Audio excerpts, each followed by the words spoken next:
napapabayaan, inaabuso at nawawalan ng tirahan. Bawat araw, libo-libong hayop ang naghihirap dahil sa kapabayaan at kawalan ng malasakit ng tao.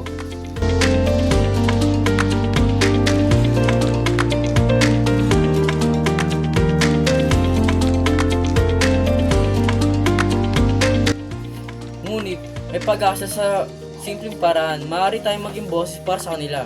Una, magkampon sa halip na bumili. Pangalawa, huwag abusuin at saktan ng mga hayop. Pangatlo, linisin ang paligid at itapon ng maayos ang basura. Pangapat, suportahan ang mga animal shelter at rescue groups.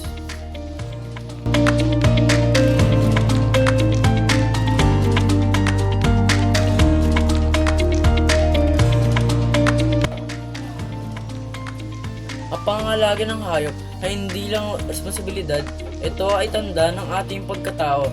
Sama-sama bigyan natin sila ng buhay na karapat-dapat para sa lahat.